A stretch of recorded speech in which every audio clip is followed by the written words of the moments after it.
when Jake messaged me and said, there's this guy, Tim Soulo, that we might have on the podcast. It was the first time that I went back to him and said, I know that guy. That's not actually my real name. That's my kind of internet name. I didn't know I was going to learn this in this episode.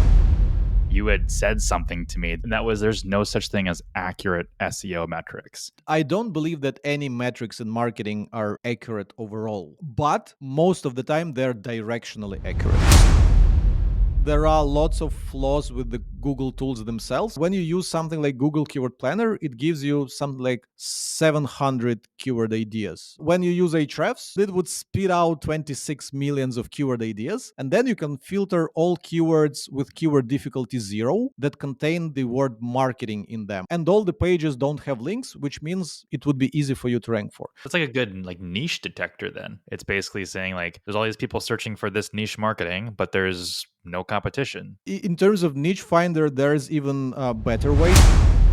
If keyword data is so inaccurate, how do you go about researching which keywords that you should be kind of looking for? There are many other considerations that go into keyword research process. Who is going to write this piece of content? Is this person an authority in this field? What is the business potential of this thing? This is actually a very big metric for us at Ahrefs. This is a simple score from 0 to 3, where we gauge how easy would it be for us to pitch our product within the context of a given topic. Business potential of 3 would be how to browse my competitors' backlinks. There's no way to browse your competitors' backlinks without a tool like Ahrefs. If you're just getting started and you don't have these things, you don't have funds, you don't have capital, then you can work with free tools. I disagree. What I do agree with is that you don't need a subscription to Ahrefs if you're just starting out. Pay for a single month, and at this point you can cancel Ahrefs and you'll have a year of to-do list of what to be working on. I think it is actually very important to have a great map of where you want to go. We just kind of picked a direction. Why walk when you can run? Sure, you can go fast in the wrong direction. Wouldn't you grow better if you had marketing analytics?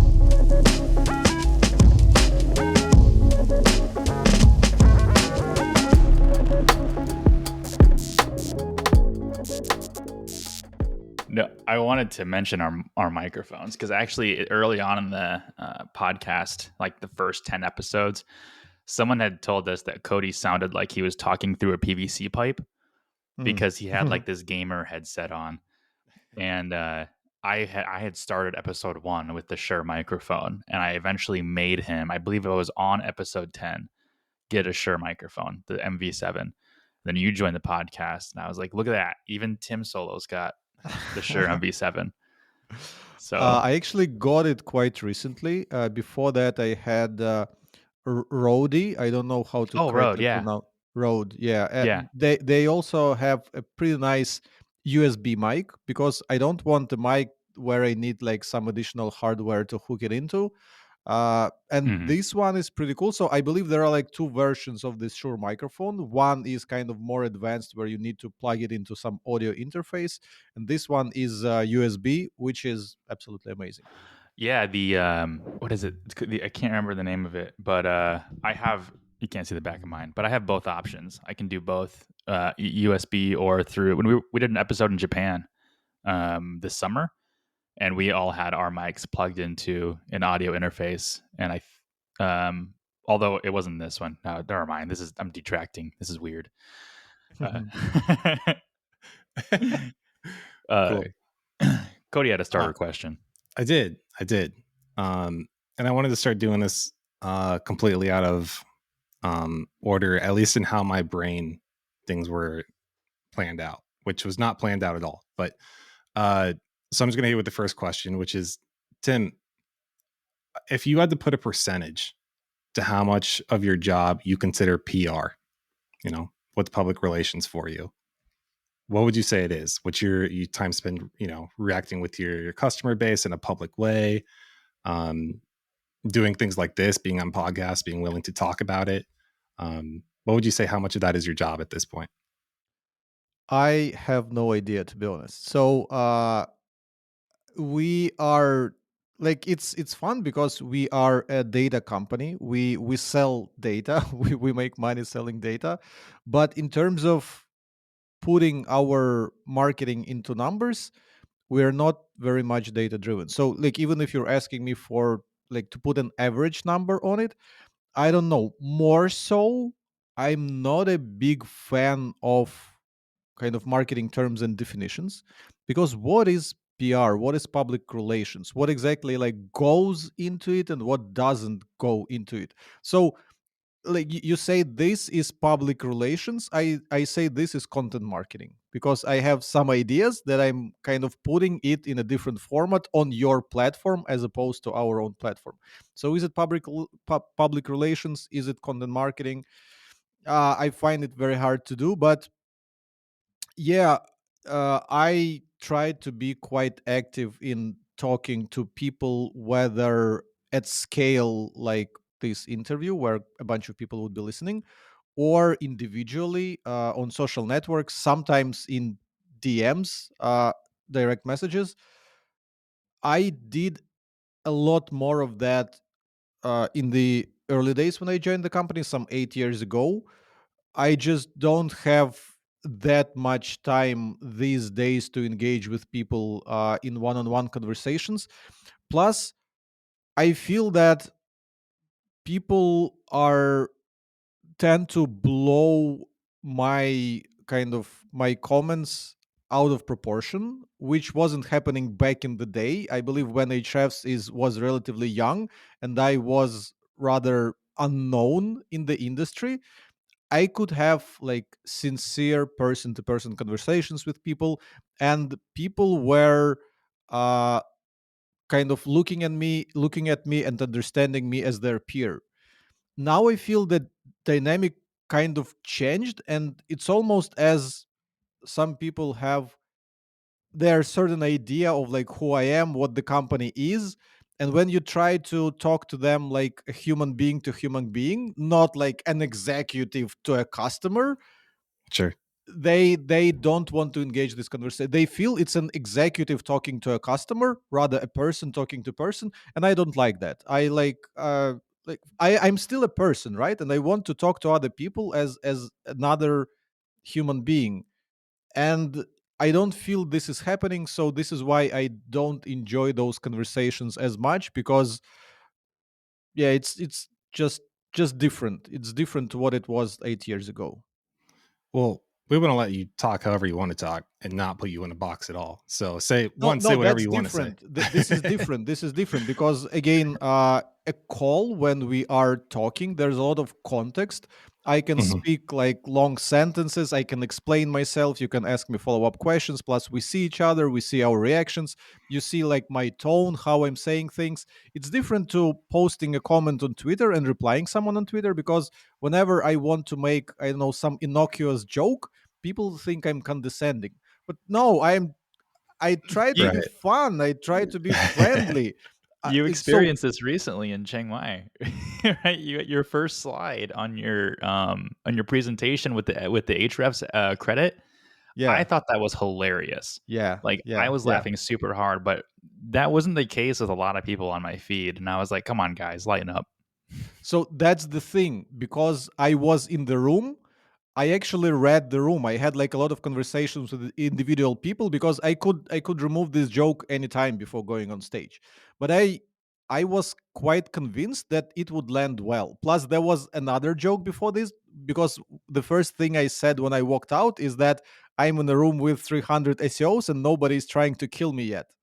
And this landed. So this was the joke before the joke, and I understood that people feel good about this. So yeah, every I got a ton of good feedback about my presentation, about the joke, about kind of what's it called, self-deprecating humor, because I was making fun of ourselves essentially.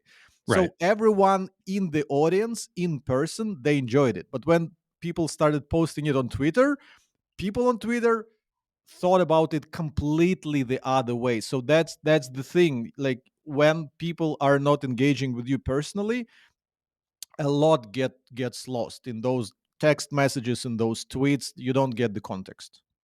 Sure. Well, this probably isn't going to help, but I wanted to tell you anyway. That when Jake told me, he messaged me and said, "Hey, there's this guy Tim Soulo that we might have on the podcast." It was the first time that I went back to him and said, I know that guy. No, and we don't know each other interpersonally, but No, of I that guy. remember back in, geez, I don't know how many years ago this was now. Um, inbound.org. I don't know if you were active there. I was Yeah, active there. And I think that's the first time I heard your name, and then also saw that you were going over to Ahrefs. yeah, yeah, Um, yeah.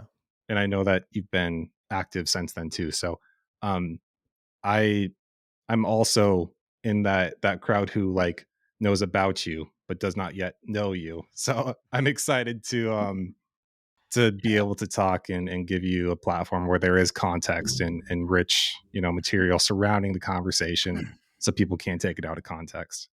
Yeah, I felt thanks for I having me. felt I felt dumb because I didn't know of you.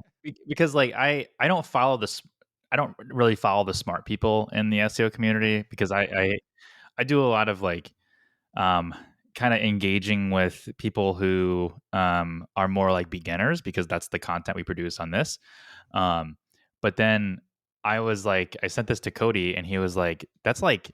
He's like, "You're familiar with like Rand Fishkin, right? Because that's like Tim Solo is like up there." And I was like, "I know Rand mentioned you in his book, though, or no, he mentioned Ahrefs in his book, Yeah, which I synonymized the two now." that's actually a great compliment to be associated with Rand Fishkin. And fun thing, I yesterday literally I interviewed him for our upcoming podcast, the Ahrefs podcast. Oh So no! oh, nice. yeah, we're quite friendly with him, even though we were like competitors back in his days at Moz. Right now, I believe even his non-compete or whatever clause with Moz has expired. So yeah, we're quite friendly. I actually learned SEO from him. Essentially, I was watching the Whiteboard Fridays that he was Yeah, posting on SEO Moz back then. So I have nothing but respect for the guy. And yeah, we communicate him with him once in a while, and yeah, I just love what he does, and I think we share a lot of ideology when it comes to marketing. So I love the stuff that he's posting on Spark Toro blog. I loved Whiteboard Friday. Those are awesome. I learned a lot of FCO from Rand.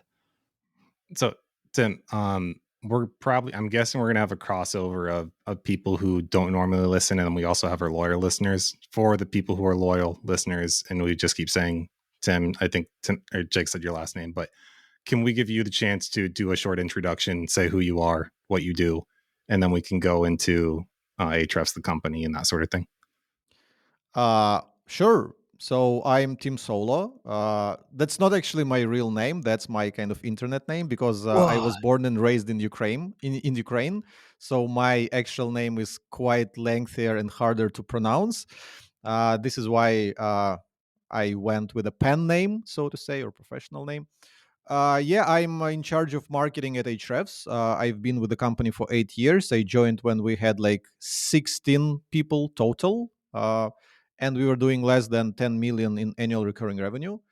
And this was my first job of that sort. So it's not that I had previous experience being in charge of like entire marketing department or being a CMO for a SaaS company. So I was figuring out things as I go. And yet, 8 years later, we are doing more than 100 million of annual recurring revenue. We don't share the exact numbers, but we crossed 100 million. Ooh, was it over 2 years ago already? We shared that milestone publicly, and yeah, our team is still around 100 people, so very efficient, very small, very effective. We pride ourselves on that. And that's basically it. Ahrefs is an SEO toolkit, SEO platform with a lot of different tools for completing different SEO tasks. We have lots of great data to make educated decisions or other bets. In marketing, things are bets essentially. You cannot even know, like with all the data that you have, you don't necessarily know if it would work out. But yeah, you can use your best judgment based on the data that you have. So yeah, that's basically it.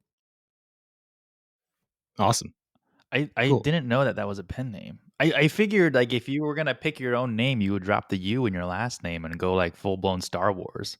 So it is inspired by Han Solo from Oh, Star that's so Wars, but I added you specifically to make it unique, so that it wouldn't be like ah. Was it just fully. a simplification of your name, or were you trying to like hide yourself online a little bit too? Uh, Tim is a simplification because my Ukrainian name is Artem. So basically, the second part is kind of Tim, and usually people from ex-Soviet Union, from Russia, Ukraine, Belarus, whoever has the name Artem, they usually transfer it to Tim whenever they like do uh, work in English language. So it's quite common for us to kind of change names like that.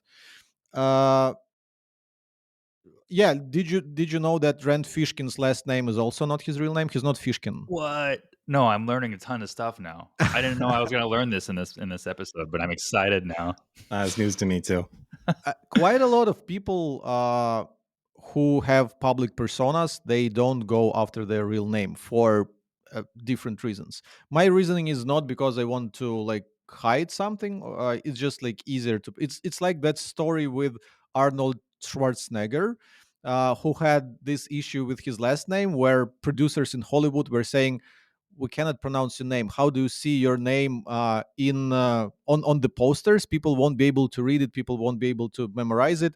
And they actually recently released a nice series on Netflix, Arnold, where they show that uh, Arnold Strong. I think they called him Arnold Strong in his Oh, first movies, wow. on the posters of his first movies. So they weren't using his last name, but he had a different mindset. He thought that he can like persevere and like make a career with his actual last name. So he did that. I decided that I'll just simplify it to make it easy for like global Not a battle audience. you want to pick. Is that The one? producers were Yeah, going the producers were and going I for mean, keyword volume, and he was going for branding. yeah, exactly, yeah. Well, I don't have a really good segue into kind of like the meat of this episode. But the reason why I wanted to have this with you, because when we were talking through email, you had said something to me that sounded super cool to hear from someone like you, and that was there's no such thing as accurate SEO metrics. And like you said earlier in this episode, that everything is really just a bet, no matter how much data you have. And so, a lot of our listeners, they aren't necessarily in SEO. They might be a social media marketing agency, or they might be an email marketing agency, or whatever. But Cody, I think in literally our last episode that it just aired, um, also mentioned that every business, it doesn't matter what kind of agency you are, need to have at least a basic foundational level of SEO. Um, and that's something that we truly believe. So I think it'd be really cool to hear a little bit about your perspective on best practices for keyword research and some tools that people can use, and kind of how you and Ahrefs kind of goes about researching keywords for your business. Oh, where do I start? I need to essentially lay out the whole keyword research thing and the whole SEO thing behind it. Yeah, first of all, what I wanted to mention is that I don't believe that there's a thing like accurate marketing metrics in general. So it's not just limited to SEO metrics, because even if you, let's take YouTube views. How many of those views are generated by bots? How many of those views are generated by people who just accidentally clicked and then clicked away? Again, the web is rife with bots. Uh, Google Search Console. So you're looking at your impressions in Google Search Console and you're thinking those real people. But then think about all the rank trackers in the industry who are putting those keywords in Google, and then you have them showing up in your Google Search Console, and somehow you see that there's a lot of impressions but little number of clicks. Why is that? Because a lot of people have rank trackers set up and they're inflating your Google Search Console data. So yeah, the web is messy. There's a lot of bot activity. There's a lot of miscalculations. Even when like tools like Google Analytics, they calculate those visits, sessions, yada yada yada. When you start digging into how those things are calculated, what is considered a session, what is considered a user. There's a lot of little nuance to that, because like different IPs, sessions get disconnected, the server gets refreshed, blah blah blah blah blah blah blah. There's a lot of nuance, and I challenge anyone who is not in the camp of uh, marketing metrics aren't accurate. Try installing two different web analytics softwares on your website. You'll be amazed with how different the metrics on those things would be. This is something we did at Ahrefs back in the day, in my first couple years, when we were trying to do marketing according to all the kind of conventional best practices. You need to know your conversions, you need to know your visits, blah blah blah. So we installed three different conversion tracking softwares to see how many people coming to our homepage are signing up for the trials, how many of those trials are converting into paid customers. Those three different softwares, I won't be naming them just in case, so that people wouldn't think that I'm trying to blackmouth anyone, but those three different softwares were showing us different numbers. So like, what's the point of knowing if your conversion rate is 5% or 6% if different tools will give you 5% or 6% depending on the tool? All you should essentially care about is that your conversion rate is as high as it could be. And for that, you don't necessarily need to measure that, because if I know that my conversion rate is 7%, what do I rest on my laurels? Because if I have ideas of what I could possibly do on the page to improve that conversion rate, I should implement them. If I don't have ideas of what I can further improve, then what's the point of measuring that conversion rate? So yeah, this is a bit of a tangent on the fact that I don't believe that any metrics in marketing are accurate overall, but most of the time they're directionally accurate. So if you measure your conversion rate and it's 3%, you kind of know it's not 20%. So it's like it's in the single digit. You know it is small. Uh, Now let's tie that to keyword research. So when doing when doing keyword research, a lot of people are trying to find topics where they can rank in Google and get traffic. So they are interested with the popularity of keywords. But most of our customers, they understand that the data is directionally accurate. But we have certain people, usually those people are new to the SEO industry, so they would check the keyword in Ahrefs, and it's actually not a problem of Ahrefs. All the SEO tools, all the keyword research tools, we have more or less kind of the same the same level of inaccuracy, so to say. So they would check the search volume in any SEO tool, and then they would go to their Google Search Console, and they would say, oh, my Google Search Console shows this amount of impressions in the last 30 days, and Ahrefs says it's like two times less or two times more. So it means Ahrefs is inaccurate, Ahrefs is shit, I shouldn't be paying for it. Because they're uh using, like, they're treating Google as like the single source of truth. Like the Google tools are like the answer. Yeah, yeah. But like I said, there are lots of flaws with the Google tools themselves. I mean, we have a very nice little research published on Ahrefs blog by Patrick Stokes, where he was saying that something like 50% of clicks in Google Search Console are not attributed to any keywords. So they're hiding a lot of keyword data. You can search in Google, like Google Search Console study Ahrefs. I'm sure you'll find that article. So it's very interesting. And then, like I said, there are rank tracker bots and other like bot activity that searches Google and inflates those numbers. So your Google Search Console data is already not indicative of real humans. And then these are searches. These are not individual people. So if you expect that 100 searches means that 100 people search for this thing, so you have like 100 potential customers, no, it's not that. Like, people could have a browser tab opened, they closed their computer, they opened it, it reloaded, it's another search, but it's not a different person. So there are a lot of nuances. And again, another thing, so we were talking about the inaccuracy of the actual Google Search Console data that people want to trust as their single source of truth.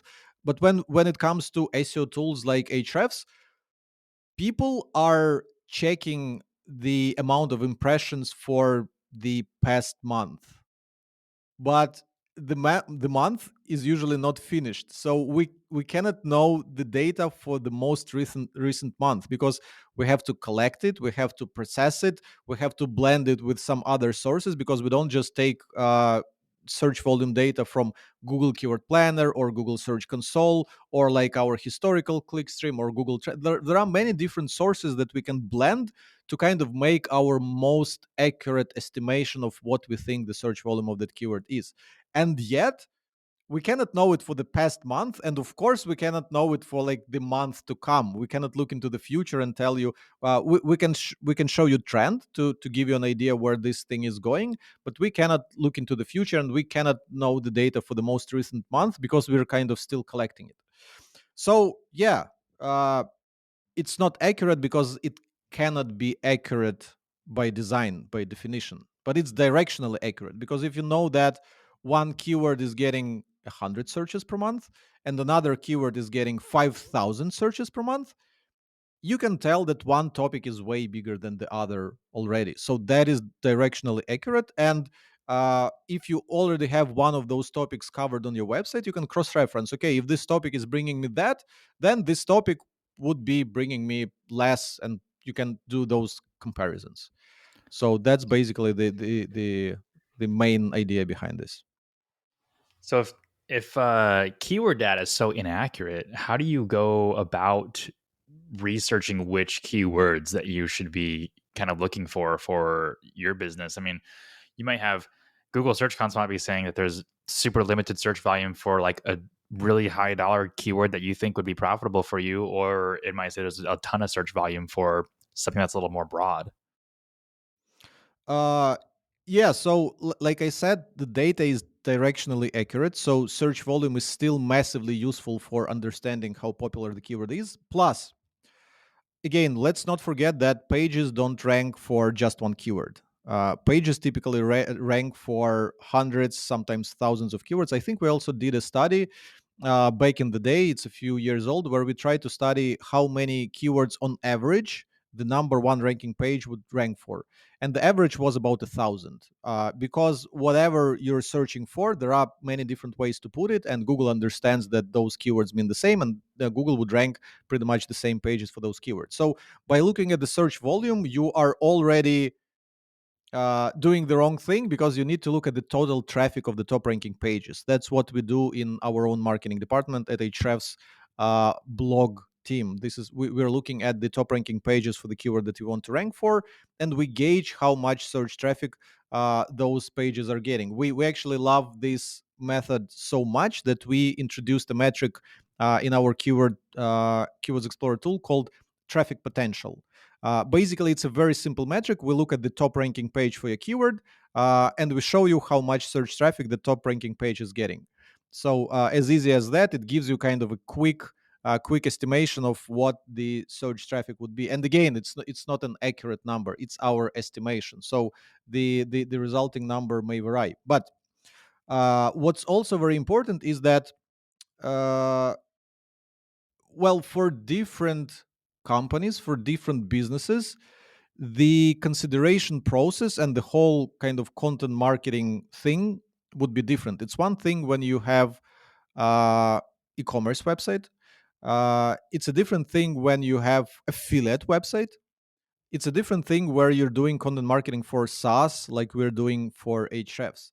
This is why SEOs often cannot agree on many things, because SEO is so very different in those different industries. I mean, if you're an affiliate SEO and you can just build 5 sites that you're not worried to risk, not worried to throw away if Google would penalize them, and you're happy to do all sorts of gray head shady tactics, your methods, your workflows would be very different from the ones we use here at Ahrefs, where we have a single website, we have a single blog, we have reputation to uphold, and yeah, we are very meticulous with everything we do. So in the keyword research process, if we're talking about kind of higher tier output, uh, more so for websites where you want to play the long game as opposed to testing and throwing them away if it doesn't work.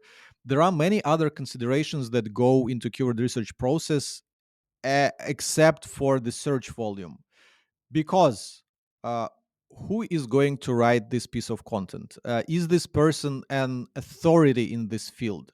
Who are the competitors for this piece of content? Do we have something interesting to say, the so-called information gain that Google seems to be wanting to see in the search results? What is the business potential of this thing? This is actually a very big metric for us at Ahrefs, because business potential is essentially something we kind of developed internally, instead of those tofu, mofu, bofu, which sounds like a hip fusion restaurant. We actually have business potential, because if the keyword is top of the funnel, does it mean that I cannot promote and sell my product? If I'm talking about the general topic of SEO, can't I promote Ahrefs? Does this mean that I cannot get people interested in Ahrefs? No, it's like a good salesman can walk you through the entire funnel from top of the funnel to middle to the bottom of the funnel in one conversation. This is what you can do in an article. If someone is coming from top of the funnel, throughout your article you can walk them through stages and you can eventually sell your product to them. So we don't look at keywords as top of the funnel, we don't even look at like informational, transactional. We don't see those things as being helpful for our content strategy, but we look at business potential. This is a simple score from 0 to 3, where we gauge how easy would it be for us to pitch and sell and get people interested in our product within the context of a given topic. And for example, business potential of 3 would be topic like how to browse my competitors' backlinks, how to know who is linking to my competitors. It's a business potential of 3 because there's no way to browse your competitors' backlinks without a tool like Ahrefs. You cannot do it manually. You cannot visit all the pages in the web manually and see, oh, That's this not a page is linking to my competitor, this page doesn't. So it's a business potential 3 to us. Business potential of 2 is something like SEO tips. So we can give like a few dozen SEO tips. Some of them would require you to use Ahrefs. Some of them can be implemented without Ahrefs. So it's not necessarily that people reading this article would have to use Ahrefs to achieve their goal, but we can still give them some good advice and we can still get them interested in our product. Business potential of 1 uh, is something where we can mention our product, but the chances that the person will convert are slim. So, for example, marketing strategies. There's social media marketing, there's email marketing, there's PR, yada yada yada, and we can mention that like SEO is one of the marketing strategies, is very effective. Ahrefs is a great tool that helps you, but because it's a list of marketing strategies, the chances that people will convert into customers of Ahrefs are very slim. And then business potential of 0 means that you cannot even mention your product or your company within content. And we naturally tend to avoid topics with business potential of 0, even if they have a lot of search volume.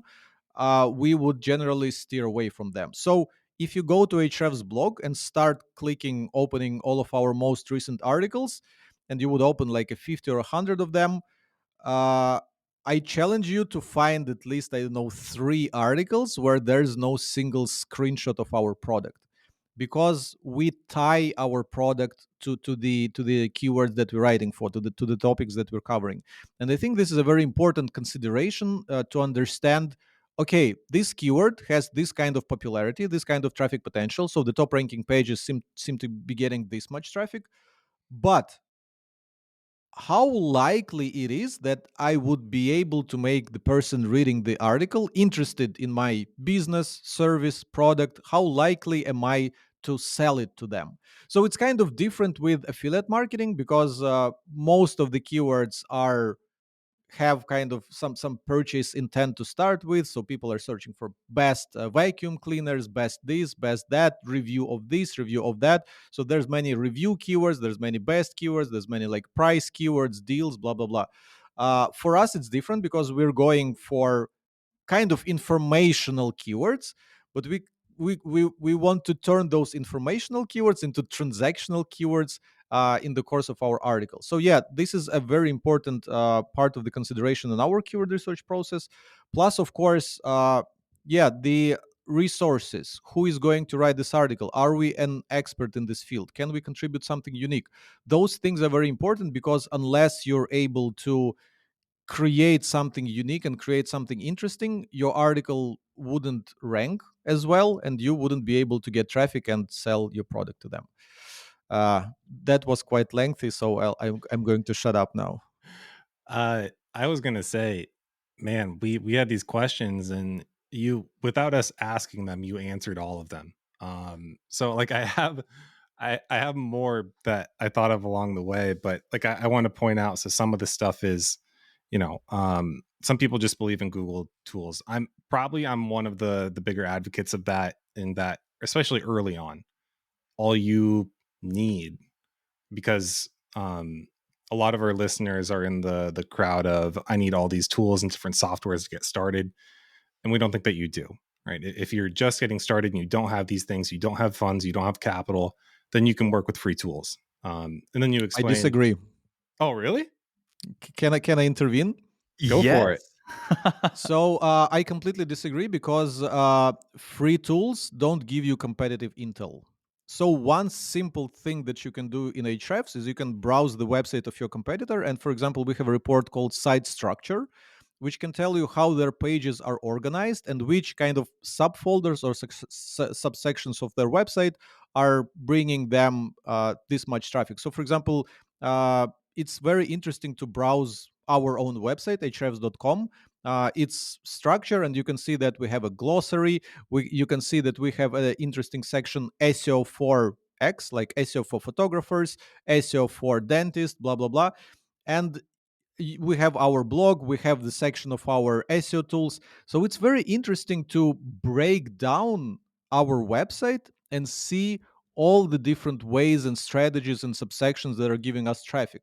Plus, you can see which are our best performing pages in terms of traffic.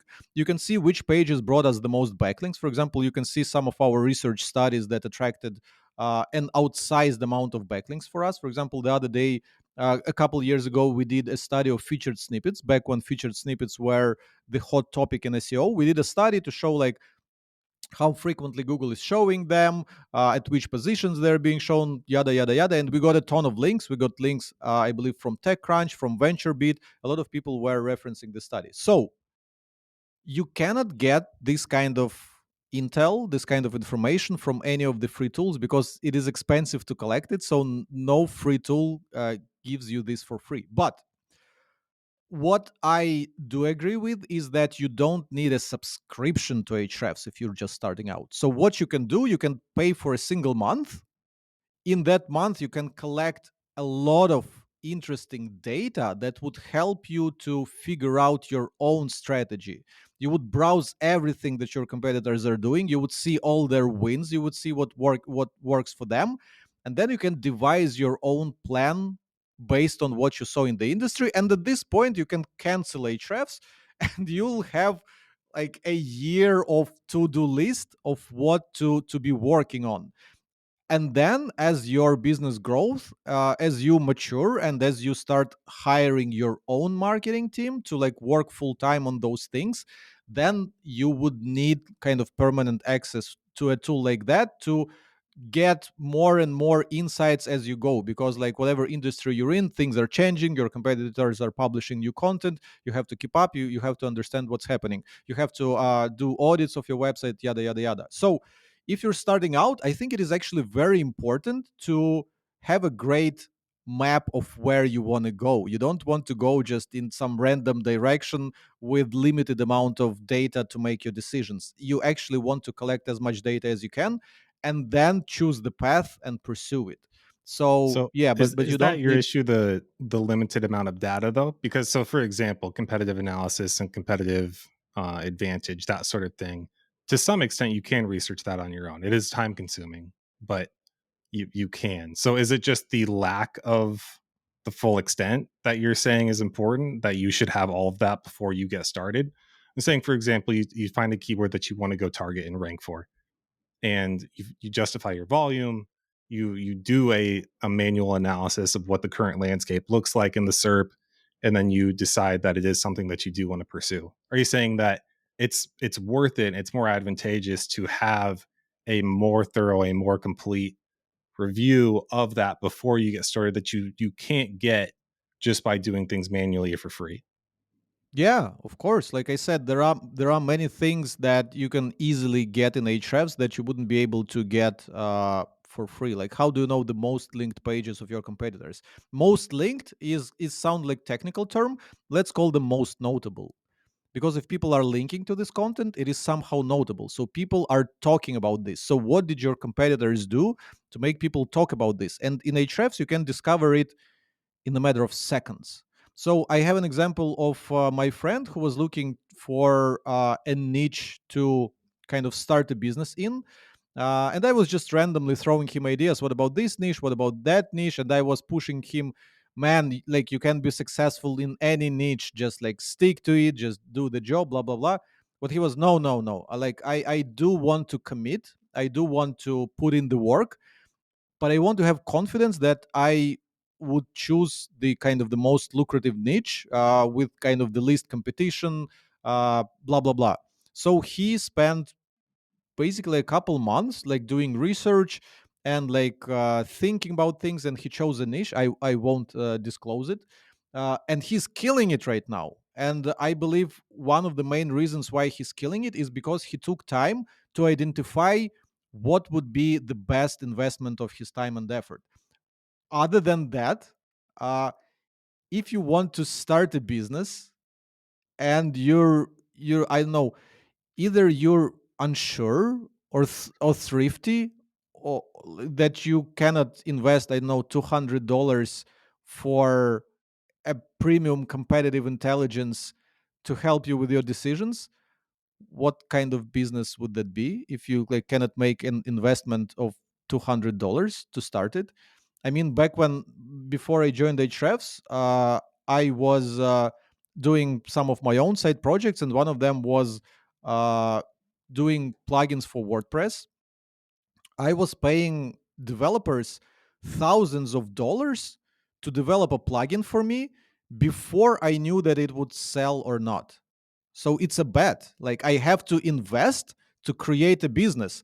And if you want to create a business for free, that wouldn't probably be a good business. So Uh, well, so it's funny. It's funny because we maybe, and I say this all the time. We got lucky with our niche. So we're landscaping and lawn care. That's our agency's niche, and we got lucky because we picked a niche that's relatively lucrative. They provide a regular service, so our clients aren't always out there fishing for new clients, and there's always a new landscaper. It's a low barrier to entry market, so there's always new people coming to the forefront.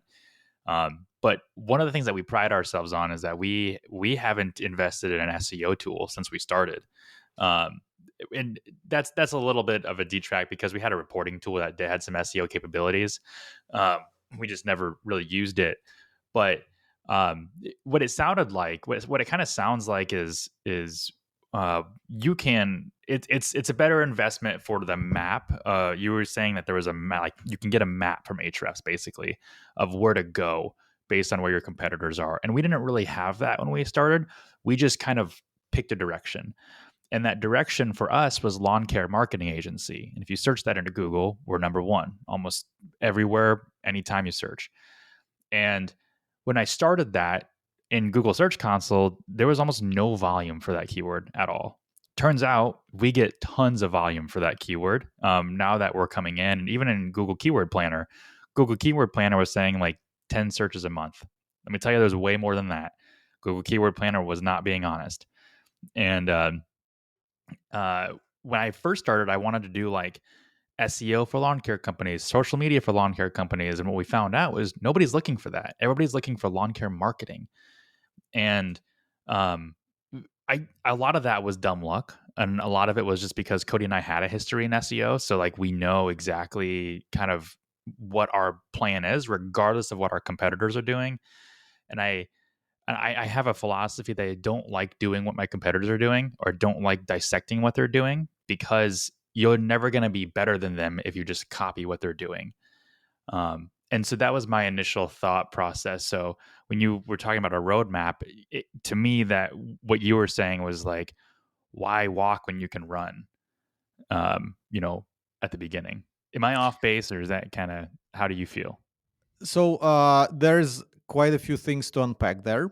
First of all, there's this thing about search demand and search volume, that you can grow the search demand, the search volume, by fulfilling it. And we have a very interesting case at Ahrefs, which I tweeted this earlier this year. Basically, uh, some of our customers were asking us to develop Google Data Studio connector. And when we looked into our Google Search Console to see how many people are searching for things like Ahrefs, Google Data Studio Connector, Ahrefs GDS, Ahrefs Data Studio, those kinds of queries, very, very small, like single digits of people per month, which means that no one needs it, right? But our customers kept asking, guys, you should develop it. We need it for reporting. So we would consistently get like 2 or 3 requests like that from our support all the time. So we developed it. We put out a landing page that, hey, Ahrefs has Google Data Studio connectors. And whenever you search for it, our landing page would rank, while previously some pages from ahrefs.com would rank, but none of them would be relevant. And now, when we look into our Google Search Console, the number of searches related to Ahrefs Google Data Studio Connector started to grow. When then it got mixed up because they renamed Google Data Studio to Looker Studio, and that kind of messed with our experiment. But the thing is, the search demand was growing because as people were discovering that, oh, they actually have those Google's Data Studio connectors, the first thing that happens, and which might have been happening in your case, people might not necessarily act right away. So they check that we have Google Data Studio connectors. They, okay, I'll come back to it later, and like a few days later, they search for it again because they might not have bookmarked the page. They just know they can find it. So they doing like subsequent searches to find it again, and then they tell their friends. They implement this. Their team learns about it. Those people started searching, they're finding it, they're telling to more people, and basically word of mouth, it generates search demand. So it can be the same with any search query. If people are searching for it and they're not finding anything substantial, anything of value, the search demand will stay low because people are not finding it, people are not getting value from it. But if you fulfill the search demand, if you give people what they want and they become successful with it and they like it, uh, then word of mouth kicks in. They start telling to other people, they start talking about it, and more people are starting to search about it. So this is another kind of counterintuitive thing where people can make the wrong decision. Oh, the search volume is low, I shouldn't pursue it. But there are more things to consider. The search volume is low, but is anyone doing a good job with this to start with? Are like people fulfilling the search demand?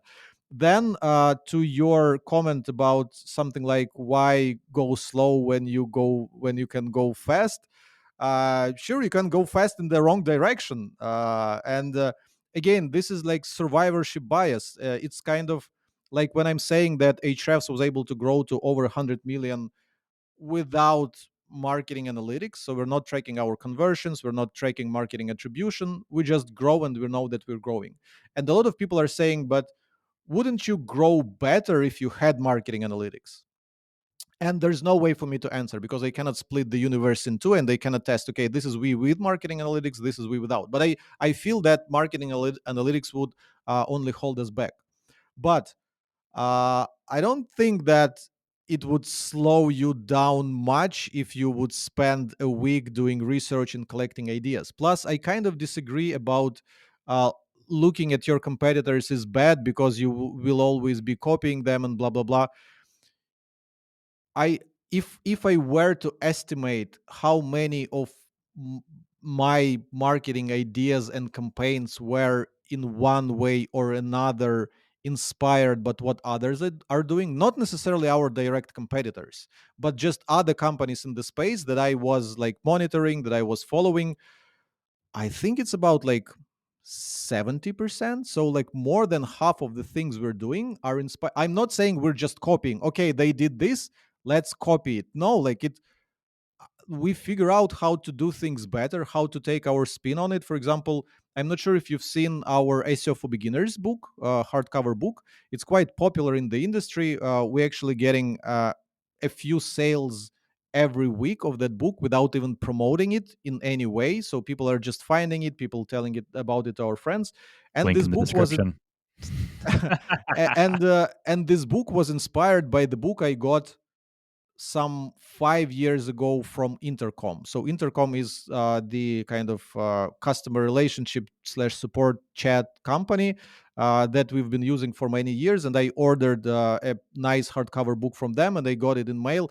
And I was so amazed with that kind of physical experience with the brand that I thought, oh, I want to do this for Ahrefs. I want to do someday a very nice looking book, like full color with like lots of pictures, with lots of branding, so that it's kind of like it's a souvenir. It's not necessarily something you want to read, but it's something you want to have like at your work on the shelf because it just look good. And yeah, if anyone is interested, search for Ahrefs book on YouTube. We have a very hilarious ad for it, because it doesn't talk about the content of the book. It only talks about how beautiful it is.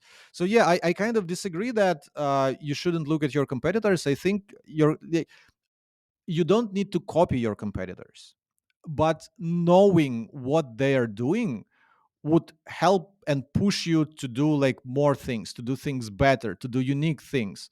So yeah, I that's think my part of take. it is we're in a relatively low competition niche, right? I mean, when you start upping competition, those things become more important Relatively, because right? At the bottom yeah, tier, there's like a ton, but then like you get to like a certain level of like agency ownership, and then like the competition like severely thins out. or just being local services versus e-commerce versus SaaS, right? I mean, a lot of that, a lot of those things can become a lot more competitive to the point that, like, I'm not in e-commerce. Jenny, my partner, she's in e-commerce, and I hear these things secondhand too, where I'm like, yeah, no, that makes sense. It's compared to us more cutthroat, not on the whole, but just our use case versus her use case. So I hear where you're coming from. That makes sense. Um, I wanted to. We've used up quite a bit of your time, so I think the last thing that we wanted to ask about was um, Ahrefs pricing, and you know, so if you're advocating for people who are just starting out to use it, even if it's just for a little while, to make a business plan early on, and then come back to it later if that's what they need for the business intelligence and that sort of thing. What's pricing? And if you could recap too, because I didn't know what your previous pricing was, but there was a change and it was a hot topic, right? So what happened there, and what's going on? Yeah, it's very easy what happened there. We essentially raised prices, but we didn't raise them. We didn't quite raise them to everyone, but we more so implemented usage based pricing, where people who use the platform more should use it more.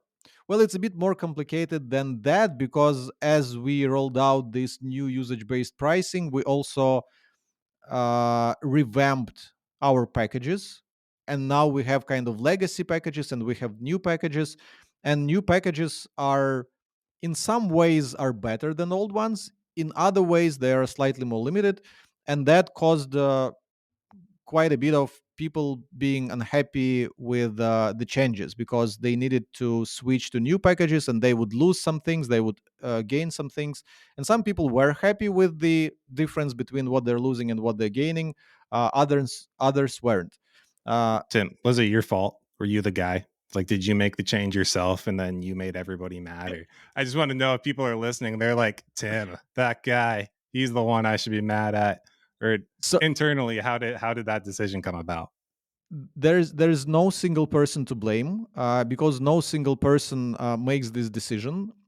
It's our CEO, it's me, it's our product team, it's other people from the marketing team, from the devs team are weighing in, because those decisions are not just based, oh, like we need more money, let's like cut the features.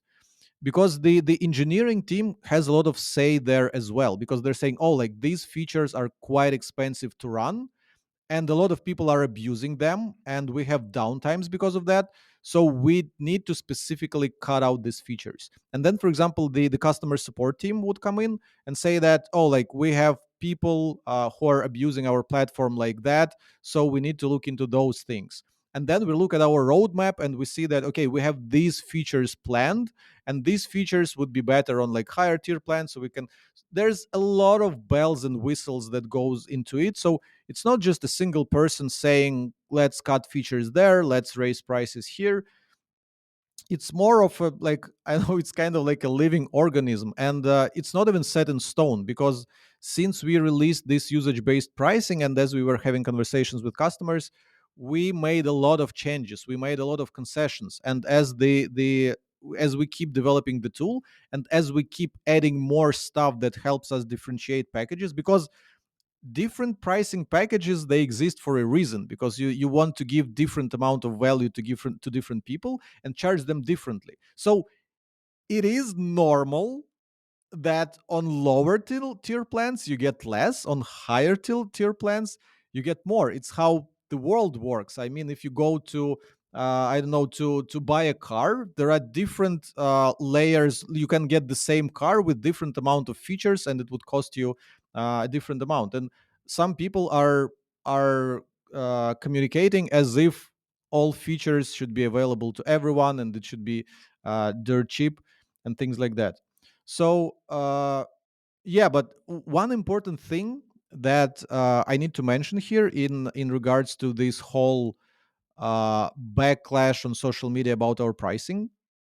So if you search on Reddit uh, for Tim Soulo Ahrefs and find my thread from year 2015, when I just joined the company, and they posted a thread on Reddit asking for feedback, and you read the comments there, like 80% of them back in 2015 were people unhappy about our pricing. It was year 2015. We had, I think, less than 5,000 paying customers. Right now, it is year 2023 or 24, depending on when this episode goes out, and we have over 50,000 paying customers. I don't know the exact number. Maybe it's actually closer to 60,000. I'm not even sure.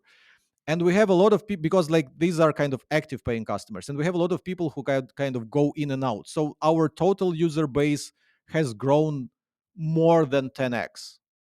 So if back in 2015, with like a relatively small user base, we had some people who are vocal about not liking our pricing, imagine what would happen when you have 10x the amount of users.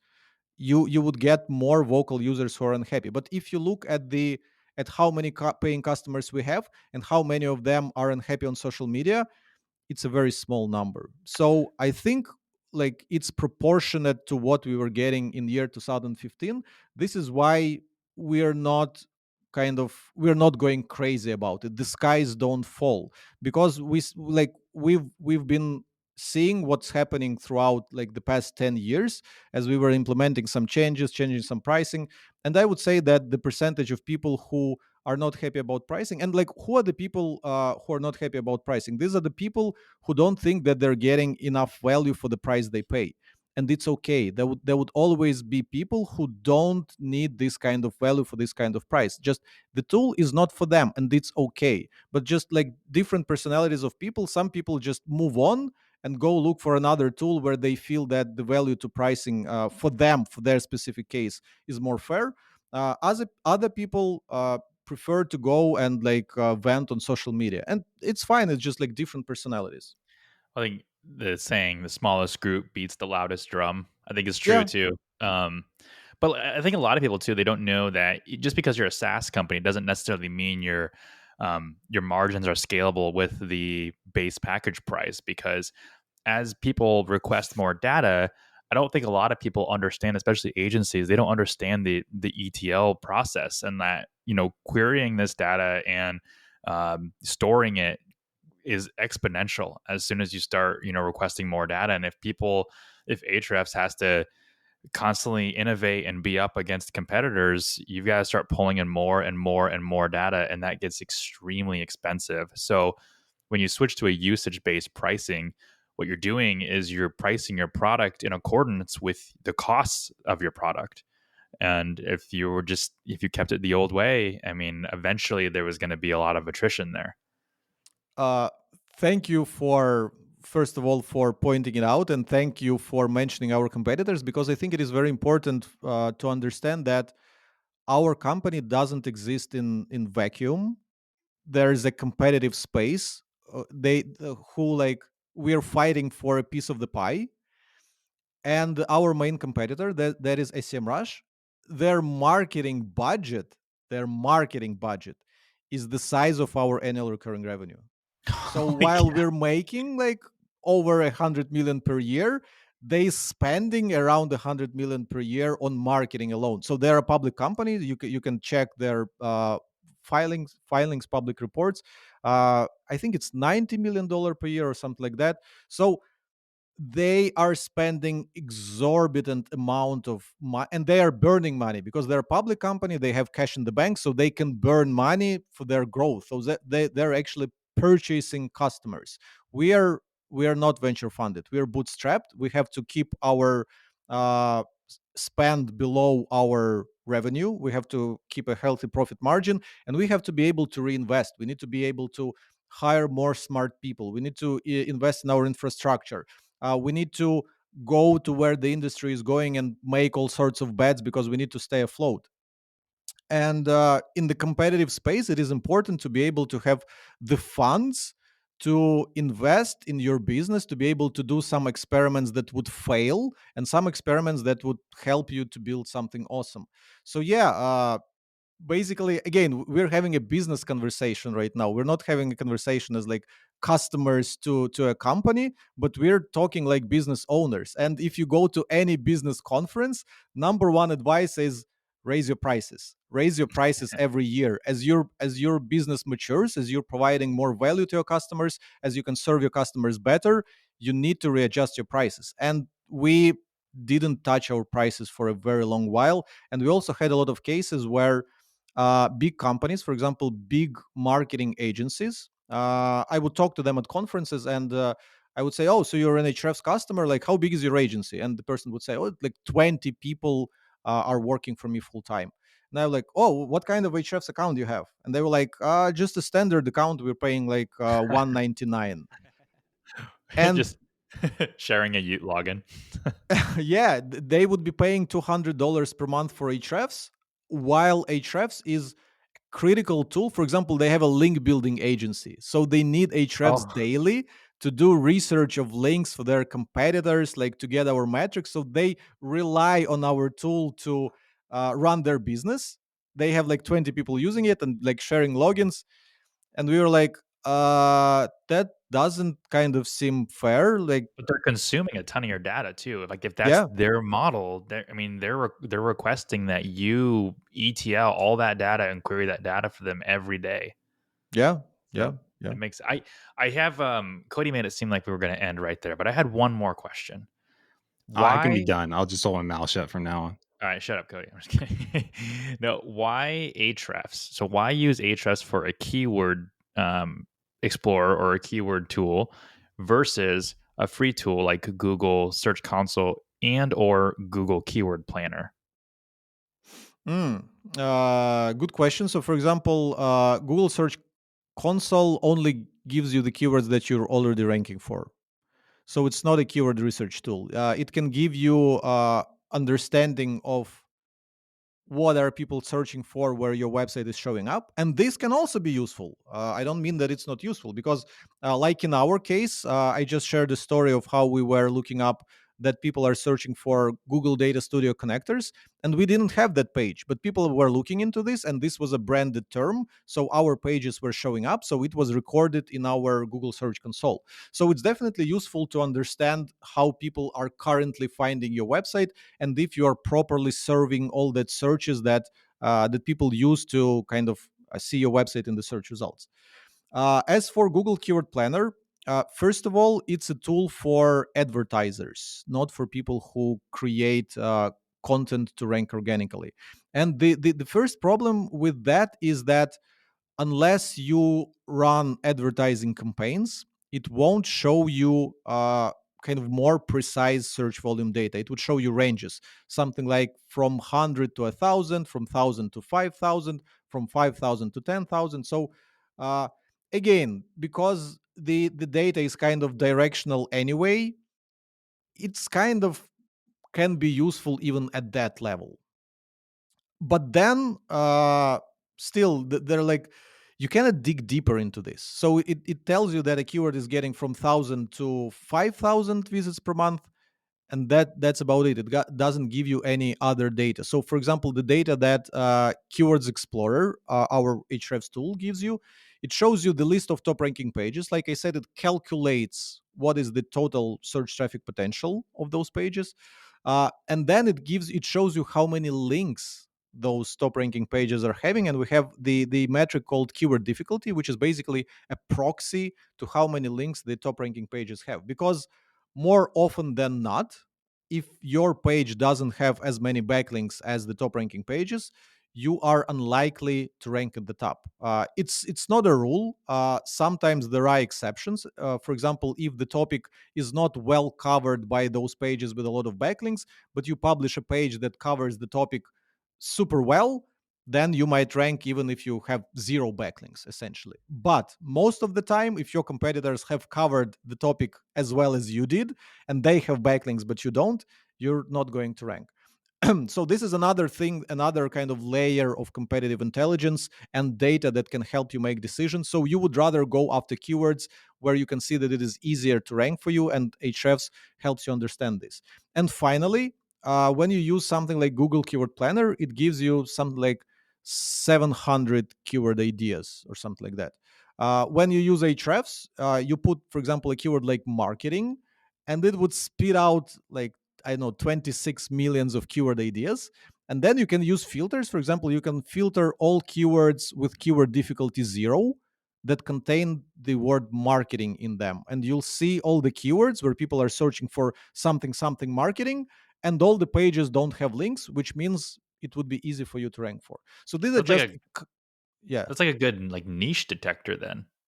Like yeah, in a that's kind way. of, yeah. So it's like you could do like such and such marketing, and then filter to low competition, and then it's basically saying like there's all these people searching for this niche marketing, but there's no competition. So In terms of niche finder, there's even a better way. So what you can do in Keyword Explorer is an empty search. So you can go like on. not put any keyword in the input field, click search, and it would expose our entire database of keywords. And you can filter those keywords by search volume and keyword difficulty. So for example, you can try searching for keywords that have search volume of over 5,000 visits per month and keyword difficulty of 0, and then just scroll and browse what kind of keywords these are without necessarily having any specific seed keyword or term in them. And yeah, just browse niches. That's gonna As be a easy as that. TikTok short right there. Yeah.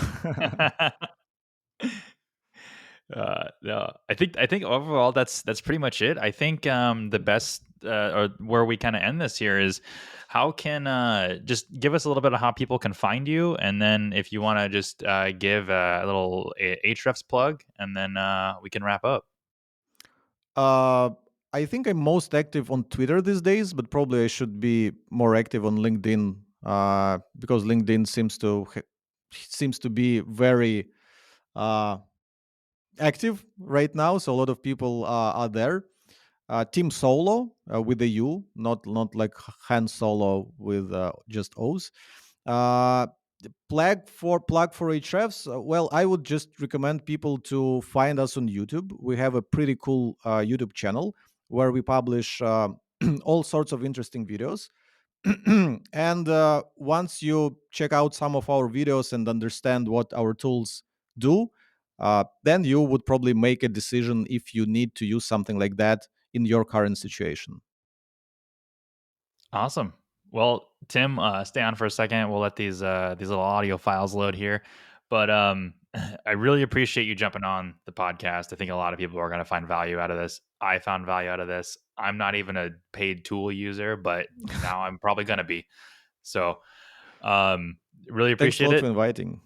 Yeah, awesome, man. Thanks for coming. But hopefully, in the near future, we'll have you on again for some other reason. So, otherwise, everybody, thanks for listening. We'll catch you next time. See ya.